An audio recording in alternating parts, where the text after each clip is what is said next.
주께로 가까이 주께로 가오니 나의 갈 길 다가도록 나와 동행하소서.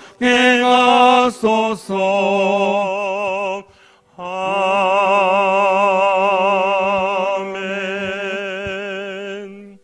이 시간 같이 한마음 한입술로 우리 같이 기도하는 시간 갖도록 하겠습니다. 먼저 예배를 통해서 하나님의 은혜를 경험하는 귀한 시간 되도록 기도해 주시고, 두 번째로 하나님이 주시는 말씀으로 결단하며 하나님만 바라보게 해달라고 기도해 주시고, 또 교회를 위한 기도회를 오늘 할 건데 통해서 하나님이 세우신 주님교회를 잘 섬기는 성도들 되게 해달라고 기도해 주시고, 우리 이서민 권사님 기도해 주시겠습니다. 우리 간절한 마음으로 기도하겠습니다.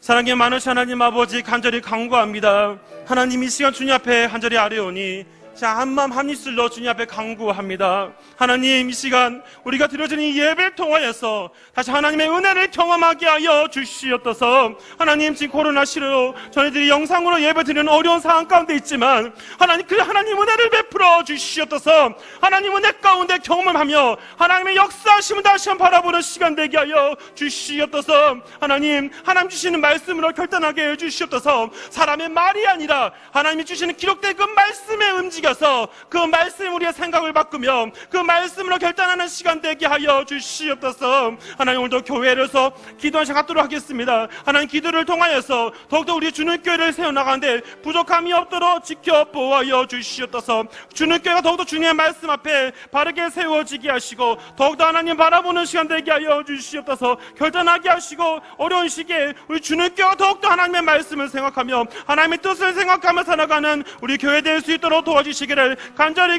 간구하오니 주께서 역사해 주시고 은혜를 베풀어 주시옵소서. 이 시간도 주님 앞에 간절한 마음을 간구하오니 우리의 기도 가운데 역사해 주시고 은혜를 내려주셔서 오늘도 주님을 온전히 바라보며 나가는 은혜 시간 되게 하여 주시옵소서.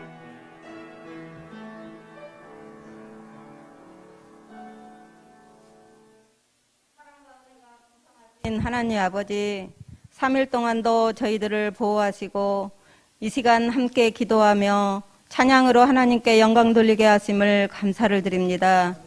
믿음 없는 저희들은 주님의 말씀대로 산다고 다짐했지만 순간순간 생각과 말과 행동으로 말씀에 어긋나게 살았음을 고백합니다. 주님의 크신 사랑으로 용서하여 주시옵소서. 이 나라를 사랑하시고 지금까지 지켜주심을 감사를 드립니다.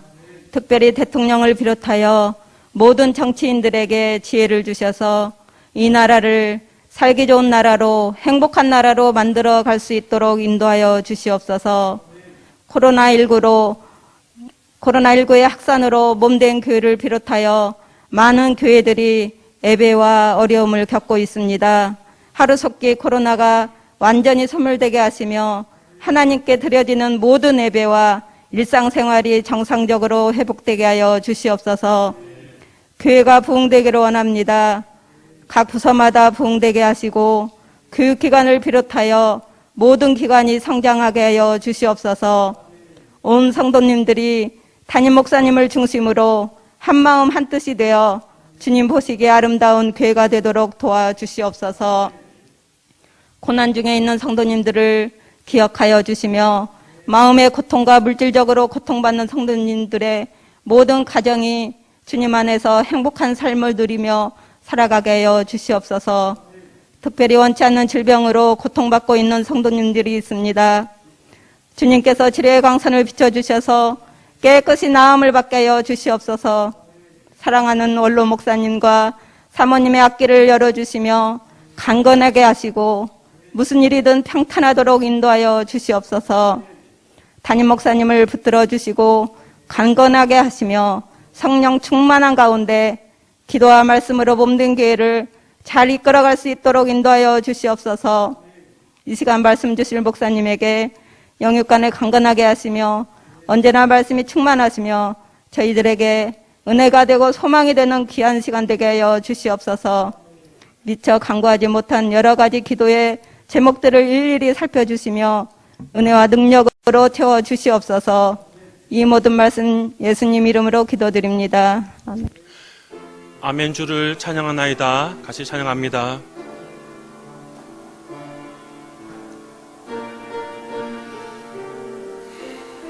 아멘. 주를 찬양하나이다.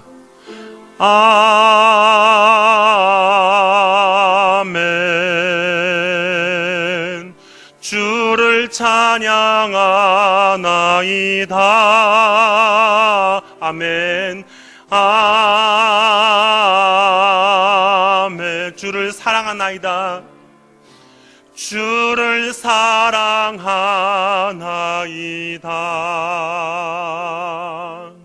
아멘. 오늘 우리 계시는 하나님의 말씀은 우리 구약성경 창세기 4장 3절에서부터 7절까지 말씀입니다.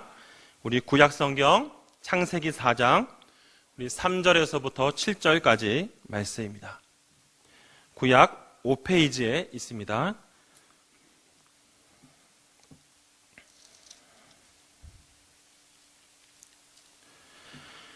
창세기 4장 3절에서 7절까지 우리 짧은 절이니 같이 한 목소리로 합독하겠습니다.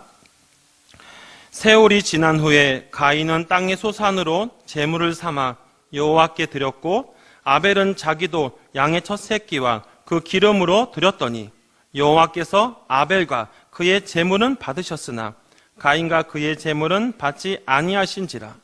가인이 몹시 분하여 안색이 변하니 여호와께서 가인에게 이르시되 내가 분하여 함은 어찌 됨이뇨 안색이 변함은 어찌 됨이냐. 내가 선을 행하면 어찌 낯을 들지 못하겠느냐. 선을 행하지 아니하면 제가 문을 엎드려 있느니라. 제가 너를 원하나 너는 죄를 다스릴지니라. 아멘. 제가 초등학교 1학년 때 교회에서 많이 불렀던 그 복음송 찬양이 있습니다. 좀 오래된 찬양이어서 많이 좀 잊어버렸었는데 얼마 전에 유치부 영상을 도와주다 보니까 유치부에서 참 이 찬양을 참 불렀던 것 같아요. 찬양이 어떤 거냐면 가사가 이렇습니다. 예배 시간에 떠드는 아이 예수님 보시면 뭐라 하실까? 아니한데요. 예수님 화내실 거야. 혹시 우리 저보다 연배 있으신 분들 기억하시는지 모르겠어요. 저는 1학년 때 이 곡이 굉장히 저한테 인상 깊게 남았던 이유가 뭐냐면 여러분들께서 보시다시피 저는 굉장히 내성적이거나 조용한 사람은 아닙니다. 제가 이제 고도의 훈련을 통해서 굉장히 이제 정제되고 좀 조용한 성향으로 바뀌긴 했지만 저는 어려서부터 굉장히 활동적이고 전형적인 외향적인 스타일을 가진 사람 중에 한 사람입니다. 제가 이제 그 예술적인 감각이 있다 보니까 또 하나님 특별한 은혜에서 또 성악을 전공하게 되었었고 그래서 활동적인 그런 마음으로 많이 살았어요. 그런데 이게 신앙생활 할 때도 어렸을 때 제가 교회를 가면 우리가 찬양을 할 때 노래를 불러야 되는데 저는 몸으로 찬양을 했습니다. 그게 무슨 말이냐면 그러니까 좀 조용히 찬양하고 이렇게 찬양하시는 분 도와줘야 되는데 너무 그 몸으로 막 친구들하고 반가우니까 친구들이랑 장난치고 막 그게 너무 심했어요. 그러니까 너무 그 예배 시간에 찬양을 불러야 되는데 찬양하신 분들이 항상 저 때문에 힘들어했던 그런 기억들이 좀 남아 있습니다. 근데 제가 하도 이렇게 친구들과 반가워서 저는 이제 막 장난치고 그러니까 한 번은 이 찬양 인도하시는 선생님께서 이 찬양을 부르시면서 특히 강조점을 주시는 거예요. 예배 시간에 떠드는 아이 하면은 꼭 저를 쳐다보시더라고요. 그리고 예수님이 보시면 뭐라 하실까 할 때도 저를 쳐다보세요. 그리고 아니 안 돼요. 예수님 화내실 거 할 때는 꼭 이런 표정을 썼습니다. 이거. 혹시 여러분 기억하시는지 모르겠어요. 이게 제가 요거를 하면서 저를 딱 쳐다보시는 거예요. 처음에는 뭐지라는 생각이 들었지만 저는 이제 아무 생각 없이 계속 아이들하고 떠들고 막 그렇게 수시간을 보냈어요. 하지만 선생님들이 계속 저를 볼 때마다 그러니까 한 번 선생님이 안 되시니까 또 다른 선생님 할 때마다 이 찬양 꼭 하셨어요. 그래서 이 찬양은 제가 제 모교에 있는 동안에 참 많이 저 때문에 불렀던 찬양 같다는 생각도 들었습니다. 참 이걸 부르면서 제가 어떤 생각이 들었냐면 이 찬양이 끝난 것이 아니었다는 거예요. 무슨 말이냐면 이제 반별 모임을 할 때도 선생님들 중에서 이런 얘기 하신 분도 계세요. 제가 그때 저희 친구 중에 한 명이 집안 일이 있어가지고 교회 한 번도 안 왔어요. 그러니까 이 선생님이 아직 좀 성경적으로 잘 이해를 못 하시다 보니까 너무 열정만 뜨거우셔서 그런 얘기 하신 거예요. 야, 네가 안 오면 너 하나님이 혼내실 거야. 너 이렇게 예배 안 드리고 빠져나가면 하나님은 절대 너 가만 안 놔도 이런 식의 약간 협박을 하셨던 것 같아요. 절대 그렇게 하셔서는 안 되는 거였지만 그 선생님 나름대로 그 안타까운 마음에 표현하신 건데 그게 좀 이제 약간 좀 너무 격하게 가셨던 것 같아요. 제가 어린 마음에 하나님에 대한 그런 입장, 그런 관점을 생각하면 무서운 하나님으로 이해를 많이 했어요. 근데 그게 당시에 이 가정에서도 그 연결됐던 것 같아요. 저희 아버지도 그러니까 저를 교육시킬 때 뭔가 철저하게 교육시킨다라는 차원에서 예배가 끝나면 집에 가면 퀴즈를 했었어요. 근데 어떤 말씀을 나눴냐? 그 초등학교 1학년짜리가 뭘 알겠습니까? 놀다 온 것밖에 없는데. 근데 제가 항상 그 머릿속에 인상 깊었던 게 뭐냐면 저는 하나님 너 뭐 배웠냐 물어보니까 저는 그렇게 얘기했어요. 아버지, 아빠, 제가 배운 건 뭐냐면 하나님은 무서운 하나님이에요. 그러니까 아버지 깜짝 놀라신 거예요. 그러니까 알고 보니 이런 내용들을 통해서 그랬던 경험들이 있습니다. 혹시 우리 성도들 가운데 하나님에 대한 하나님을 바라볼 때, 하나님의 관점을 볼 때 한 부분, 그러니까 내가 이해한 부분을 하나님을 보고 있지 않은가라는 한번 질문을 던져봅니다. 물론 제가 어렸을 때, 철없을 때의 이야기지만 시간이 지나고 어느 정도 하나님에 대해서 이해를 하고 나니까 그것이 아니란 것을 알게 되었죠.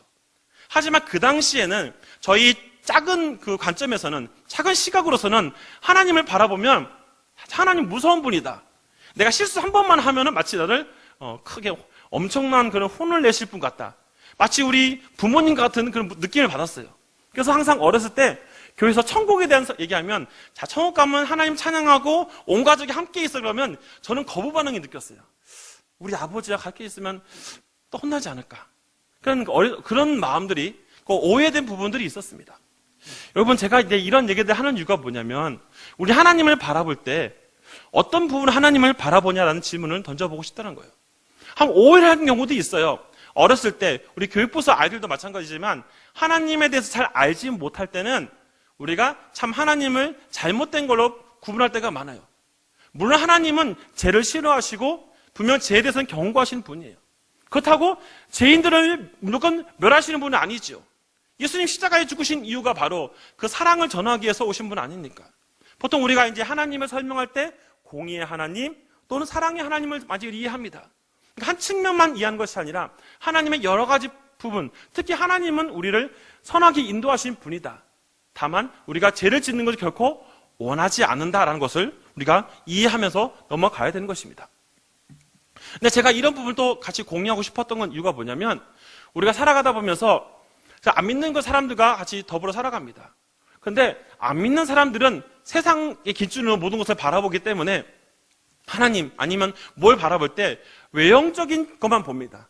눈에 보이는 결론, 눈에 보이는 것만 가지고 판단할 때가 많아요. 그러니까 외형적으로 어떤 것이 결정이 되어지면 그것이 그냥 그 답이 되는 거예요. 그 세상의 기준이고 방식이죠. 그런데 하나님을 믿는 사람들에게 있어서도 때로는 하나님의 어떤 정확한 측면을 이해해야 됨에도 불구하고 때로는 보여지는 것, 나도 모르는 사이에 그냥 단적으로 보여지는 것만 가지고 판단할 때가 많이 있습니다. 오늘 제가 말씀 제목을 시선이라는 제목 이유가 뭐냐면 좀 더 우리가 하나님에 대해서 좀 더 정확하게 이해하고 하나님이 우리에게 주신 것이 무엇인지를 좀 더 말씀을 통해 고민해 보면서 우리가 바른 신앙생활을 가지고 하나님을 바라봤으면 좋겠다라는 차원에서 이 제목을 같이 나눠보는 것입니다. 자, 시선이라는 제목을 한번 살펴보니까 이런 뜻이 있더라고요. 눈이 가는 방향, 쳐다보는 눈, 그러니까 보여주는 외면적인 특징이죠. 어떤 대상에 대한 주의와 관심 이런 것도 있습니다. 근데 가장 중요한 것은 이 시선의 초점은 과연 바라보는 대상이 정확하게 어떤 것을 요구하고 있는지를 정확하게 보는 겁니다. 여러분, 이거 세상의 관점으로 보게 되면은 그냥 외형적인 것만 보고 끝나게 되는 거지요. 그러나 하나님의 관점에서 보게 되면 이 모든 깊이 하나님이 어떻게 일하시는가를 한번 살펴봐야 된다는 것입니다. 그렇기 때문에 우리는 다시 한번 이런 질문을 던져봅니다. 어떤 것에 우리는 어떤 시선을 두고 살아가고 있습니까? 다시 말하면 우리에게 주어진 상황 가운데 우리는 어떤 시선으로 어떤 방향을 가지고 살아가고 있는가라는 질문을 던져봅니다. 이 시선이라는 복음성을 지었던 이 김명선 간사가 앞부분에 이 줄친 부분에 이렇게 이야기하고 있습니다. 세상이 아닌 오직 주님을 바라보게 결단하는 모든 크리스천들에게 이 찬양을 바칩니다라는 거예요. 다시 말해서 우리가 다시 한번 하나님께 우리의 온전한 시선을 올려드리고 살아가는 우리 모든 성도들이 되었으면 좋겠습니다. 오늘 본문에서 살펴보는 내용을 통해서 우리가 우리에게 주어진 메시지가 뭔지 살펴볼 건데요. 오늘 우리 본문에 등장하는 내용은 잘 알고 있는 바로 가인과 아벨의 이야기죠. 가인과 아벨의 이야기는 우리 많은 성도들이 너무나 많이 듣고 있었기 때문에 스토리를 잘 알고 있습니다. 심지어는 초등학교 아이들조차도 이 내용들은 간략하게 알고 있어요.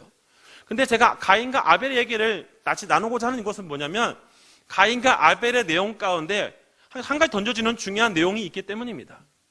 그것은 뭐냐면 여러분 이 질문 한번 생각해 보시기 바랍니다. 왜 하나님은 가인의 제물을 받지 않으셨는가? 아마 이것에 대해서 성경을 많이 알고 계신 성도들은 나름대로 이렇다라고 말씀하실 거라고 생각이 들어요. 근데 제가 또 성경을 같이 공부하면서 또 이 부분에서 구약의 어떤 그런 학자들의 얘기를 또 들어보면서 하면서 한 두 가지 정도 하나의 견해들이 있다는 것을 발견하게 되었습니다. 두 가지 견해가 있는데요. 한 가지 견해는 이렇게 생각하는 견해도 있어요. 제물의 종류 때문에 재료나 피해 제사 때문에 그렇다라고 하시는 분도 계십니다. 두 번째 어떤 견해를 얘기하시는 분들은 그것이 아니야. 믿음과 정성의 차이 때문에 그런 거야. 가인은 농사를 지었고 아벨은 첫 새끼를 들였으니까 아마 믿음과 정성의 차이야 라고 생각하는 견해들이 보통 두 가지 견해들이 있습니다. 그 외의 것들은 너무나 이제 말이 안 되는 내용들이기 때문에 많이 제거하는데요. 이 두 가지 내용들이 가장 이제 많이 견해가 나와 있는 겁니다. 사실 이 두 견해의 공통적인 그 성경적 근거는 바로 이겁니다. 우리가 잘 알고 있는 히브리서 11장 4절 말씀이에요. 예전에 제가 새벽 기도 때 히브리서를 하면서 같이 살펴보았던 내용입니다. 히브리서 12장 4절에 보니까 믿음으로 아벨은 가인보다 더 나은 제사를 하나님께 드림으로 의로운 자라 하시는 증거를 얻었다. 우리가 참 너무나 많이 암송하시고 있는 구절이죠. 근데 제가 이 두 부분도 살펴보면서 몇 가지 또 이거에 대해 궁금증이 생겼습니다. 첫 번째는 이 제물의 종류에 대한 것이요. 피해 제사. 하나님은 제사에서 피해 제사를 요구하신다라는 질문들을 먼저 던져봅니다. 근데 요걸 살펴다 보면서 또 읽게 된 것은 출애굽기와 레위기입니다. 여러분 출애굽기와 레위기에서 또 레위기를 보시면 다섯 가지 우리가 제사 제도가 있지요. 속죄 제도가 있고 거기에 하나님께 자신의 죄를 자백하는 의미에서 우리가 뭘 합니까? 구약시대 보면 짐승을 잡습니다. 그의 피를 올려드리겠죠. 물론 소제라고 해서 곡식으로 드리는 제도도 있습니다. 요거를 보면서 할 때 단순히 요것이 정답이다라고 말하기는 좀 어려운 것 같습니다. 어렵다고 생각이 들어집니다. 두 번째로는 믿음과 정성의 차이라는 이 질문인데요. 물론 이것도 틀린 것은 아니죠. 히브리서 11장 4절을 통해서 더 나은 제사를 드렸다. 근데 요거를 보면서 믿음과 정성이라는 차이를 얘기하지만 사실 이게 좀 애매한 것이 무엇이냐면 이것을 설명하기 좀 어렵다는 겁니다. 무슨 말이냐면 또는 이것이 종교적, 율법적 예배를 때로는 정당화할 수 있다는 오해가 있다는 거예요. 무슨 말이냐면 이렇게 생각할 수 있는 거예요. 우리가 어떤 예배를 드립니다. 예배를 드리는데 마음을 다해 정성을 다해 예배를 드려요. 근데 그거를 어떤 사람들이 어떻게 알 수 있나요? 하나님은 우리 중심을 보시는 게 다 아시지만 보여준 사람들은 잘 몰라요. 가인이 하나님께 제사를 드렸는데 어떻게 제사를 드렸는가? 물론 히브리서 기자는 더 나은 제사를 드렸다라고 설명을 하고 있는데 사실 더 나은 제사라는 의미를 해석하다 보면서 좀 많은 어려움이 있었습니다. 조금 이 부분도 조금 궁금증을 좀 나타내는 부분이라고 생각이 되어집니다. 그렇기 때문에 좀 더 성경의 본문 속에서 과연 하나님은 왜 가인의 제사는 받지 않았을까라는 질문을 성경을 통해 살펴보고자 하는 것이죠. 성경은 이렇게 얘기를 하고 있습니다. 오늘 본문 4장 5절에서부터 7절까지의 말씀을 한번 같이 읽어보겠습니다. 시작. 가인과 그의 제물은 받지 아니하신지라.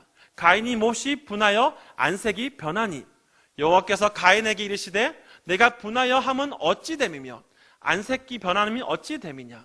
내가 선을 행하면 어찌 낯을 들지 못하겠느냐. 선을 행하지 아니하면 제가 문에 엎드려 있느니라. 제가 너를 원하나 너는 죄를 다스릴지니라. 이 창세기 4장 5절에서 7절 말씀에 보면 하나님께서 가인이 제물을 받지 않는 가장 중요한 이유를 이렇게 설명하고 있습니다. 그것은 무엇이냐? 바로 선을 행하지 않았다는 거예요. 근데 우리가 선이라는 단어를 잘 생각해 보겠습니다. 선 그러면 우리가 긍정적인 단어죠. 우리가 선이란 의미를 보면 좋은 거야, 착한 거야라는 이해를 많이 합니다. 하지만 선이라는 단어, 선을 행하지 않았다. 어찌 보면 좀 너무 추상적인 의미로 다가옵니다. 물론 어떤 사람이 착하다, 선하다라고 했을 때 그 사람 착해. 근데 그렇게만 우리가 이해하기지 긍정적인 의미로 이해는 하지만 좀 더 그 사람이 뭐가 어떻게 착한지를 우리가 좀 더 이해할 수 없는 부분이죠. 그래서 제가 선에 대한 의미들을 성경을 통해서 살펴보았습니다. 먼저 이 영어 성경 두 구절 살펴봤는데요. 우리 킴제이슨 버전하고 NIV 버전에서는 이렇게 해석을 하고 있습니다. 아래 우리말 번역을 이렇게 해놓고 있어요. NIV에서는 올바른 것을 하라 이렇게 해석하고 있고, 킹제임스 버전은 의로운 것을 너는 행하라라고 하고 있습니다. 그러니까 영어 번역에서는 이것을 선을 행하다는 의미에서는 너는 옳은 것을 해라, 의로운 것을 너는 행해라라고 설명을 하는 것이죠. 물론 영어 성경도 좀 더 우리말 성경보다는 좀 더 이렇게 이해를 하고 있지만 조금 이것도 해석하기에 더 깊이 들어가지 못하다 보니까 좀 더 제가 히브리 쪽의 단어를 살펴보았습니다. 히브리에서 이 톱이라는 이 단어는 이렇게 해석을 하고 있습니다. 매력적이다, 유용하다, 아름답다, 사모할 만하다라는 표현을 사용하고 있어요. 매력적이라는 의미가 외형적인 매력을 얘기하는 것이 아니라 그 내면이 하나님의 어떤 보시기에 마음에 합당하다 의미가 담겨져 있는 거예요. 그러니까 선을 행하다는 의미는 이 원어적 의미로 살펴보니까 결국 그는 뭐냐? 하나님 보았을 때, 하나님의 그 중심을 보았을 때 너무나 매력적이고 그가 하나님 보시기에 정말 괜찮은 사람이야라는 것을 인정받는 것이죠. 반대로 말하면 이 가인은 하나님 보시기에 하나님께서 그 중심을 봤을 때 그가 하나님이 원하시는 삶을 살지 않았다라고 얘기하는 겁니다. 그래서 그것을 좀 더 설명하면 바로 그는 하나님이 주시는 그 마음을 가지고 사는 것이 아니라 그 매력적인 행동을 하지 않는, 하나님 앞에서 그렇게 살지 않는 사람이라는 것을 얘기하는 것이죠. 그래서 성경은 결국 선을 행하지 않았다는 그 이유가 어떻게 결론이 내려지냐? 그는 바로 죄와 연결시켜서 보고 있습니다. 7절에 보니까 하나님은 지금 가인에게 이렇게 얘기하는 거예요. 가인에게 마지막 구절에 뭐라고 얘기하고 있냐면 너가 죄가 네 가운데 있는데 너는 죄를 다스려라, 이런 얘기를 하고 있습니다. 이게 무슨 말이냐, 이렇게 이해하시면 됩니다. 제가 유초동부 때 많이 쓰는 단어인데요, 무엇인지 아시죠? 죄라는 겁니다. 여러분, 이 죄라는 이 무기는 항상 우리 주변에 있다라는 거예요. 우리 주변에 있는데 이 죄가 항상 우리 마음에서 들어오려고 하는 거죠. 하나님께서 말씀하신 건 뭐냐면 제가 우리 주변에서 마음에 들어오려고 한다 하지만 제가 마음에 들어오도록 허용하지 말라는 겁니다. 쟤한테 마음을 뺏기지 말라는 것을 얘기하는 거예요. 근데 지금 가인은 뭐냐? 제가 죄에 대해 지금 마음을 허용하고 있다는 거예요. 그러니까 죄를 짓는 그런 삶을 살아가니까 그 결론이 어떻게 되어지느냐? 그 결론은 바로 가인이 바로 동생 아벨을 죽게 만드는 채찍 살인으로 연결되는 것입니다.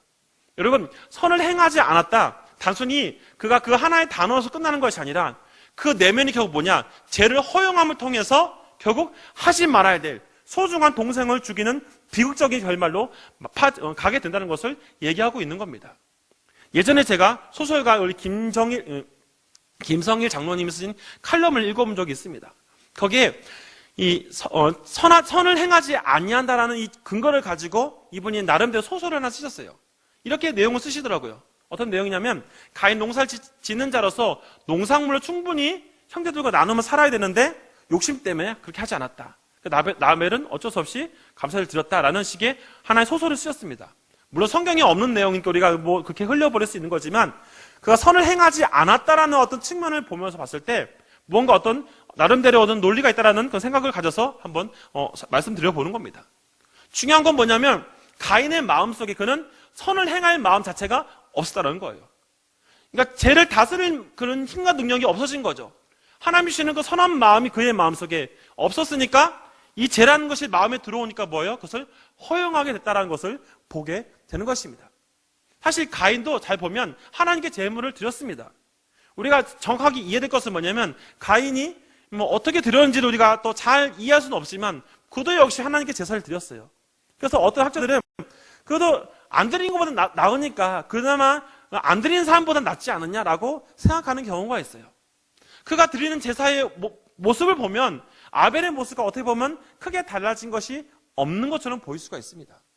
그런데 중요한 건 뭐냐면 하나님이 그 제사를 받지 않았을 때 그의 태도와 그의 행동을 통해서 그가 그의 마음속에 하나님의 말씀대로 살지 않는 것을 보여주고 있는 거예요. 선을 행하지 않았을 때 그가 어떻게 행동합니까? 몹시 분해합니다. 굉장히 그 기분을 상하는 모습이 남겨져 있는 거예요. 보통은 우리가 받지 않았다 그러면 하나님께서 좀 더 내가 또 선한 마음을 가지고 살았으면 좋겠구나 생각하면서 마음을 바꿀 수 있어요. 근데 이 가인의 마음 속에는 그런 마음이 없는 거예요. 성경은 그걸 분명히 제시하고 있는 거죠. 선을 행하지 않으니까, 쟤한테 이미 모든 것을 허용했기 때문에 동생이 받는 축복이 나한테 안 오니까 화가 나는 거예요. 어찌 보면 제 본성이 아주 근본적인 모습을 보여주고 있는 겁니다. 나름대로 이렇게 한번 추측을 한번 해봤습니다. 하나님 칭찬을 받기를 나는 기대를 했는데 자신이 어떤 받지 못하니까 더 악한 마음들이 그의 마음을 지배하기 시작하는 거예요. 여러분, 이것은 단적으로 이렇게 이해할 수 있습니다. 우리의 마음 속에 하나님의 마음으로 살아가지 아니하면 누가 내 마음을 지배하느냐? 바로 이 죄가 내 마음을 지배한다는 겁니다. 여러분, 하나님께서 한 번 한순간도 내 마음을 지배하지 아니하면 나의 힘과 능력은 이 죄를 이길 수가 없다는 것을 이 가인을 통해서 분명하게 우리에게 보여주고 있는 거예요. 그 악함이 결국은 그 동생을 죽이게 만든 거죠. 여러분, 이것이 단순히 그냥 하나의 어떤 살인의 이야기로 우리가 봐서는 안 된다는 겁니다. 가인의 마음 속에 있는 하나님이 주신 그 매력적인 마음을 갖지 않은 것에서부터 시작한 그 근본적인 제약의 문제가 결국은 그의 마음도 분하게 만든 것뿐만 아니라 하나님의 마음도 아프게 했고 사랑한 동생을 죽이는데 굉장히 크게 사용되었다는 거예요. 최초의 살인이라는 이 비극적인 사건은 결국 이 가인의 마음 속에서 그가 하나님의 마음을 제대로 이해하지 못한 것에서부터 시작되었다는 것을 분명히 우리에게 제시하고 있다는 겁니다. 더 놀랐던 건 뭐냐면 가인의 그 다음 행동이에요. 하나님이 가인에게 물어보시죠. 네 동생 아벨은 어디 있느냐? 기회를 주시는 거예요. 가인은 뭐라고 하니까 내가 내 동생을 지키는 자이니까 굉장히 뻔뻔한 자세로 나옵니다. 여러분, 이 죄라는 것에 마음 뺏긴 사람은 한 번 이 죄에 물들었기 때문에 그 양심이 갑자기 상실됩니다. 그러니까 하나님께서 기회를 줘도 깨닫지 못해요. 그러니까 가인처럼 내가 내 동생을 지키는 사람입니까? 라고 하나님께 반박을 하는 겁니다. 저는 이 가인의 스토리를 읽어보면서 좀 더 이 오싹한 느낌이 든 게 뭐냐면 처음에는 나름대로 하나님께 예배드려서도 뭔가 좀 얻어볼까 했는데 아무것도 얻지 못하고 동생만 얻게 되면서 이 동생에 대한 분노가 결국 살인으로 이루어지고 나중에 하나님이 물어봤을 때 오히려 하나님 앞에 떳떳하게 당당하게 자신의 그 악한 모습을 드러내는 모습이 이것이 바로 이 하나님 보시기에 선을 행하지 못하는 근본적인 모습이라는 것을 다시 한번 살펴보게 되는 거예요. 그 이유 때문에 하나님은 결국 가인의 제사를 받지 않았다라고 성경은 제시하고 있는 것입니다. 사실 가인의 이 분노, 가인은 어떻게 보면 가인의 이 이선적이고 외식적인 그런 모습들은 보면서 제가 떠오르는 단어가 있었습니다. 그것은 무엇이냐면 바로 바리새인의 모습이죠. 여러분, 우리 신약 성경을 읽다 보면 바리새인 특징이 있죠. 사람들이 있는 데서 막 두 손을 높이고 막 거룩한 척 합니다. 사람들이 보면은 굉장히 겉으로 보면은 굉장히 거룩해 보이고 뭔가 있어 보이는 것처럼 하죠. 예수님은 그러다가 이렇게 뭐라고 말하니까 외식하는 자라고 얘기를 합니다. 왜 그럽니까? 그들의 내면은 악함으로 가득 차 있는데 예수님을 죽이려 하는 마음으로 가득 차 있는데 겉으로는 뭐예요? 뭔가 하나님을 온전히 찬양하는 것처럼 하나님을 온전히 믿는 것처럼 거짓을 꾸미며 살아가는 거죠. 가인의 모습을 보면서 제가 느꼈던 것은 바로 바리새인의 외식적인 모습입니다. 외형적이고 외식적인 그런 일종의 보여주기 모습. 나 인정받고 뭔가 나의 인정받아서 뭔가 얻으려고 하는 그런 인간의 사악한 부분들이 가인의 내면을 더욱더 악하게 만들었다는 것을 우리에게 보여주고 있어요. 예수님께서는 마태복음 5장 23절과 24절에 이렇게 얘기를 하고 있습니다. 한번 우리 같이 한번 읽어보겠습니다. 시작. 그러므로 예물을 제단에 드리다가 거기서 내 형제에게 원망 들을 만한 일을 있는 것이 생각나거든. 예물을 제단 앞에 두고 먼저 가서 형제와 화목하라 하고 그 후에 와서 예물을 드리라. 예수님께서 이 말씀하신 이유는 바로 이겁니다. 주님께서 예배를 무조건 멀리 한다 그런 얘기가 아니에요. 예배를 드리기 전에 먼저 사람들과 관계적인 부분을 먼저 잘 회복한 다음에 예배를 드리라는 거예요. 왜냐하면 관계적인 하나님 주시는 그 중요한 사명이 있죠. 십계명을 통해 주신 사명이 무엇입니까? 하나님의 사랑과 바로 이웃 사랑을 실천한 거죠. 그러니까 하나님은 다시 말하면 이웃을 사랑하는 사람은 누구를 사랑하는 겁니까? 이웃을 사랑하게 만드신 하나님을 사랑하는 겁니다. 그 사랑과의 관계 속에서 그것을 잘 아름답게 만들어가는 사람이 자연스럽게 하나님을 찬양하고 하나님을 예배할 수 있다는 거예요. 다시 말하면 가인은 동생 아벨과 선한 마음을 같이 공유하며 살아가고 있어야지만이 온전히 하나님의 예배를 받으시고 그 가운데 하나님의 은혜가 넘친다는 것을 성경을 통해 분명히 보여주고 있는 겁니다. 이걸 통해 다시 말해 예수님은 다 지적하고 있는 거죠. 형제에게 원망 들을 말이 있는가? 질문이에요. 그래서 선을 행하는 것이 중요하다는 것을 얘기하는데, 다시 말하면 아까 말씀드린 것처럼 이웃사랑과 하나님 사랑이 같이 간다는 것을 얘기하는 겁니다. 다른 사람을 사랑하는 것은 다시 무엇을 얘기하는 겁니까? 하나님이 주신 선한 마음이 다른 사람에게 전달됨을 통해서 그 사람을 사랑함을 통해 누구를 사랑하게 되는 겁니까? 바로 하나님을 사랑하게 되는 것이죠. 하나님의 온전한 그 마음이 전달되기 때문에 그 사람을 통해서 온전히 하나님을 바라볼 수 있는 것, 바로 연결적인 고리가 있다는 것을 얘기하고 있는 것입니다. 그러므로 가인이 가진 문제점이 무엇인가 한번 정리를 한번 해보자 합니다. 가인의 모습 보면서 환경을 보면서 깨닫게 된 것은 첫 번째로 가인은 열등감이 많았던 것이죠. 동생을 죽이는 것, 사실 어떻게 보면 형으로서 동생을 죽이는 것 되게 부끄러운 모습 아니겠습니까? 어찌되었건 간에 동생인데 동생을 죽이려는 그 마음이 뭔가 나는 받지 못했는데 동생은 받았다라는 그 미움이 열등감 안에 포함됐다는 거예요. 예전에 제가 어떤 상당 심리에 대한 어떤 공부를 하다 보면서 열등감을 가진 사람들의 특징을 보니까 뭔가 같은 위치에 있는 사람이 얻었을 때 그 사람에 대한 배신감과 분노가 있으면 그것이 나름대로의 열등감으로 찾아온다는 얘기가 그런 것을 배운 적이 있습니다. 어찌 보면 가인의 마음속에 동생은 받고 내 말을 받지 못한 것이 결국 동생을 죽이고 싶은 분노로 포출되는 것이 바로 열등감의 시작이었다는 것을 보여주는 것이죠. 두 번째로는 바로 외형적인 복에 관심이 많았다는 거예요. 그가 성을 내고 분노하는 이유가 무엇입니까? 자신의 것을 받지 못함에 대한 분노입니다. 여러분, 정상적인 사람이라면 받지 못했으면 아까 어떻게 한다 합니까? 받지 못한 것에 대해서 왜 하나님 받지 못했을까? 한번 생각해 봐야 되는 거죠. 근데 지금 화를 내고 굉장히 뭔가 마음속에 치밀어 오는 분노가 있다는 것은 이거 문제가 있다는 거예요. 정상적인 사람이라면 결코 이것이 그냥 넘어갈 수 없는 문제예요. 현재 시대로 말하면 분노 조절 장애가 있는 것처럼 뭔가 마음속에 욕구적인 불만들이 가득 차 있다는 거예요. 그래서 그 받지 못한 것에 대해서 나름대로의 그 상처가 결국 그를 더욱더 하나님에 대한 하나님을 잘못 오해하게 만드는, 하나님은 내가 이렇게 했는데 날 받아주지 않고 동생은 받아줬네, 하나님 나한테 어떻게 이럴 수 있어? 라는 그 나름대로 합리화시키는 분노가 더욱더 쌓아져 간다는 겁니다. 그러니까 나중에 하나님이 왜 네 동생 어딨냐고 봤을 때도 그가 뻔뻔하게 대답을 하는 이유가 바로 거기서부터 나온다는 겁니다. 어찌 보면 외형적인 것, 뭔가 하나님 그 예배 드리고 제사 드린 것에 기쁨에 감사를 드리는 것이 아니라 받지 못함에 대한 분노, 내가 이렇게 하나님 드렸는데 왜 나 안 해줘요? 라는 어찌 보면 초등학교 같은 그런 수준의 모습들이 그의 마음속에 있었다는 것을 또 느끼게 되어집니다. 세 번째로는 결국 분노를 통해서 죄를 허용하는 부분을 보게 되는 거죠. 여러분, 이 죄라는 것은 굉장히 무서운 겁니다. 처음에는 작게 시작을 하죠. 하지만 우리의 감각을 마비시켜버립니다.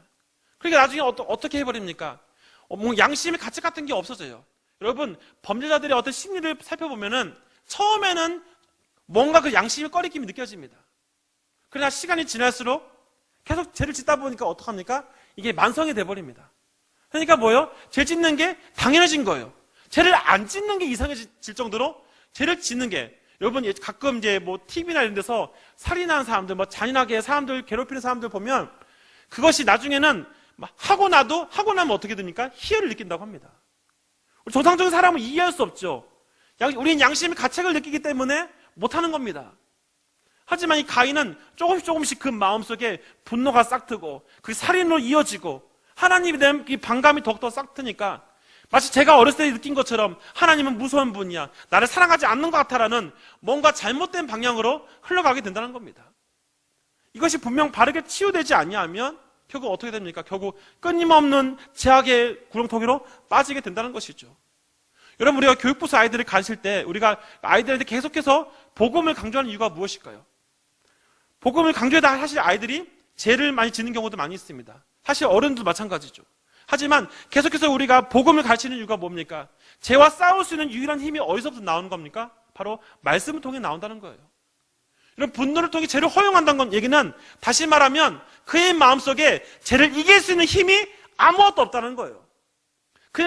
가인의 마음속에 하나님의 말씀이 조금이라도 있으면은 조금 양심이라는 그 양심을 통해서 이 싸움을 할 텐데 이미 그는 이 죄의 모든 것을 빼앗겼기 때문에 다스리지 못하는 겁니다. 다스리지 못하니까 결국 그는 모든 것을 허용하고 결국 제가 하라는 대로 자기가 느끼고 싶은 거, 자기가 하고 싶은 대로 갈 때까지 가버리는 그런 비극의 모습으로 떨어지게 된다는 거예요. 저는 이런 모습을 보면서 참 가인의 어떤 비극적인 삶을 보면서 단순히 한 사람의 어떤 실패 그것만 이해하는 것이 아니라 참 이런 모습 보면서 우리의 삶을 다시 한번 점검해 봤으면 좋겠다라는 겁니다. 사랑하는 성도 여러분, 우리가 다시 한번 이 본문을 통해서 우리가 선을 행함으로써 하나님께 온전히 시선을 두려면 어떻게 될까 한번 생각해 보자는 겁니다. 첫 번째로는 항상 우리의 마음속에 하나님의 마음을 늘 가지고 있어야 돼요. 오늘 읽어봤던 4장 6절에서 7절 말씀을 통해서 하나님은 가인에게 뭐라고 얘기하고 있습니까? 안색이 변함이 어찌 됨이냐? 네가 변하는 것이 어찌 됨이냐고 물어봅니다. 어찌 됐냐고 처음 하나님께서 물어봤을 때 가인이 뭐라고 얘기해야 되니까 성경적으로 보면은 하나님 나 솔직히 좀 마음은 아픈데 어떻게 하면 해결하면 좋을까요? 이렇게 나와야 되는데 가인은 그런 마음이 없어요. 하나님께서 그에게 계속 녹화하시면서 물어보십니다. 네가 선을 행하면 어찌 낯을 들지 못하겠느냐? 네가 내 마음에 흡족한 마음을 가지고 있으면 네가 내가 봤을 때 그런 네 마음의 중심이 매력적인 삶을 살아가고 있다면 내가 봤을 때 너가 그렇게 내가 원하는 삶을 살고 있다면 내가 너에게 왜 축복하지 않겠니라는 하나님의 음성을 그가 들어야함에도 불구하고 그의 마음에 그런 마음이 없는 거예요. 우리가 살다 보면 끊임없는 죄를 질 때가 있어요. 아마 살다 보면 우리가 하나님 앞에 솔직히 말해서 지는 죄들이 있지 않습니까? 그때마다 우리에게 다가온 양심의 가책들, 그것이 하나님 주시는 마음들입니다. 그 마음을 생각할 때 우리가 다시 한번 하나님, 내가 이 마음을 뺏기지 않도록 내 마음을 주관하시는 분은 저 마귀가 아니라 하나님이라는 것을 내가 잊지 않게 해달라고 우리는 몸부림쳐야 된다는 겁니다. 그러니까 우리가 이걸 통해 정리하자면 저 이렇게 한번 첫 번째 결론을 내렸습니다.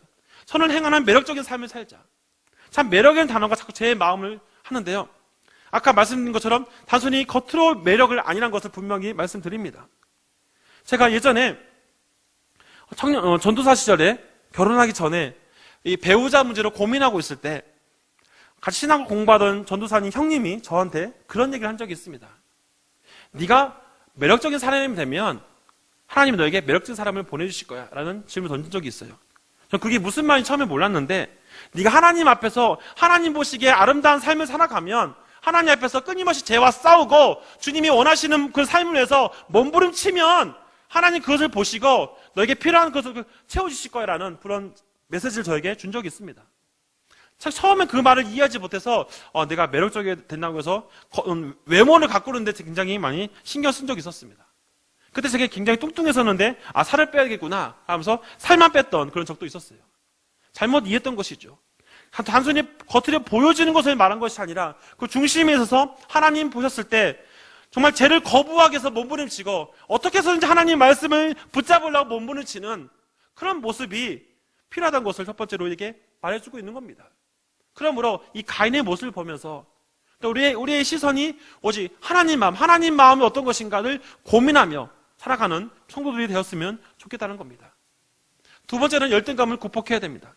제가 좀 좋아하고 위로의 말씀이 하나 있는데요. 고린도전서 1장 27절에서 29절 말씀입니다. 같이 한번 우리 읽어보겠습니다. 시작. 그러나 하나님께서 세상의 미련한 것들을 택하사 지혜 있는 것들을 부끄럽게 하려 하시고 세상의 약한 것들을 택하사 강한 것들을 부끄럽게 하려 하시며 하나님께서 세상의 천한 것들과 멸시받는 것들과 없는 것들을 택하사 있는 것들을 폐하려 하시나니 이는 아무 육체도 하나님 앞에서 자랑하지 못하게 하려 하심이라. 참 저는 살아가면서 참 열등감을 잘 많이 느끼며 살아갔던 사람 중에 한 사람이었습니다. 그런데 참 이 말씀이 참 위로가 됐던 건 뭐냐면 마지막 말씀이에요. 이 아무 육체도 하나님 앞에서 자랑하지 못하게 하려 하심이란 거죠. 이 말이 무슨 말이냐? 결국 모든 것 주관하신 분이 하나님이니까 하나님 바라보면 위로가 되고 힘이 된다는 겁니다.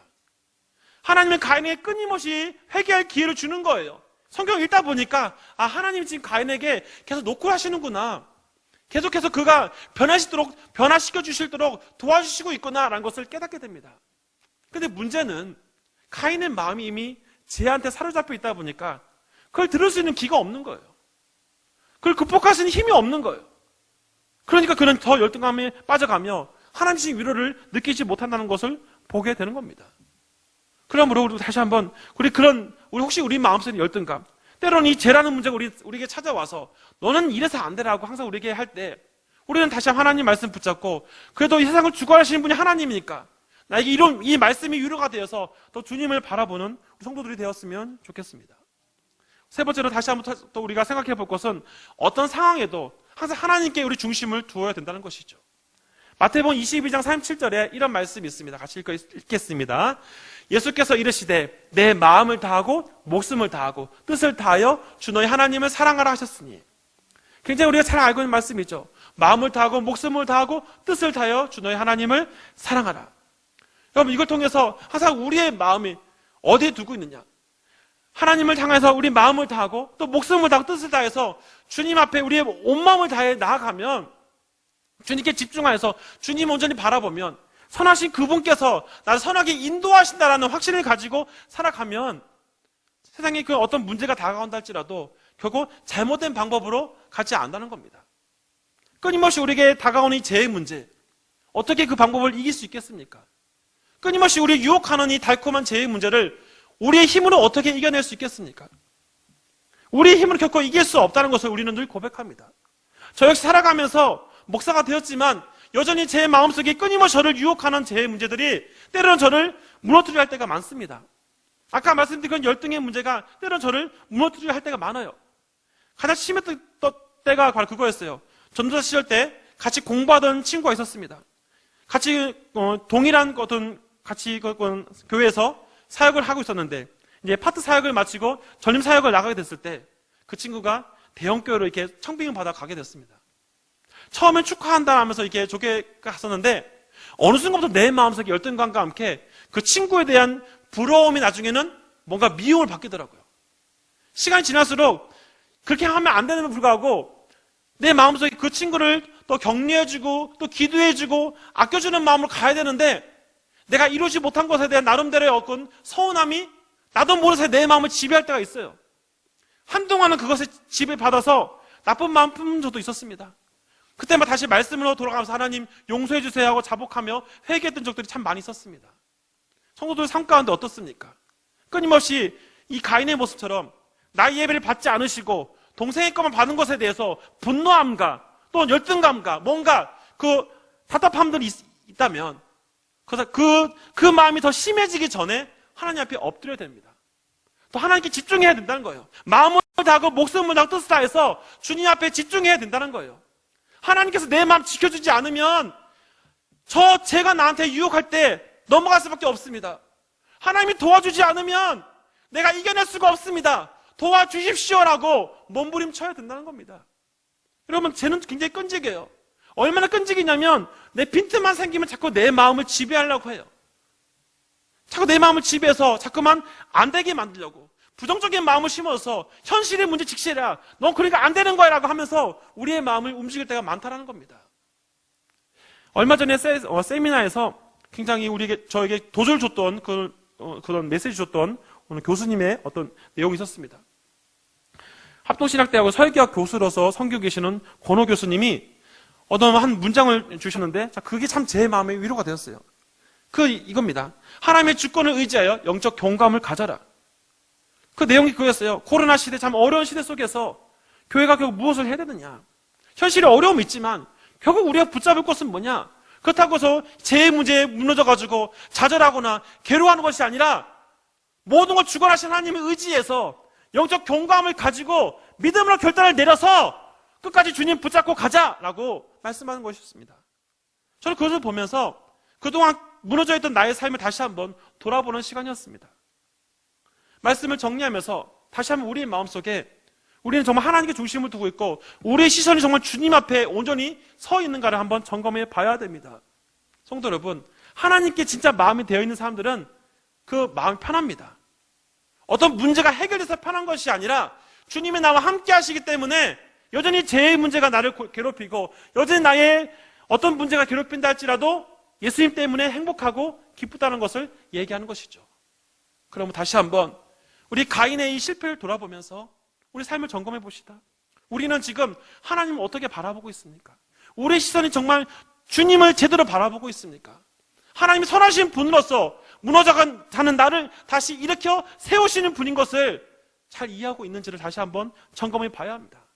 가인처럼 혹시라도 나의 예물을 받지 않은 것에 대해서, 나의 것을 받지 않음에 대해서 불만과 속상함이 있다면 하나님께 회개하시고, 하나님 붙잡아 주시옵소서, 죄를 다스려서 나의 모든 것이 주님께만 집중할 수 있게 해달라고 기도하는 저와 여러분이 될 수 있기를 간절히 바랍니다.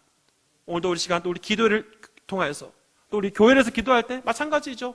우리 주님교회가 올 한 해 주님께만 집중하여서 주님이 원하시는 사역을 위해 나아가는 또 교회 될 수 있도록 기도하는 저와 우리 성도들 될 수 있기를 간절히 바랍니다.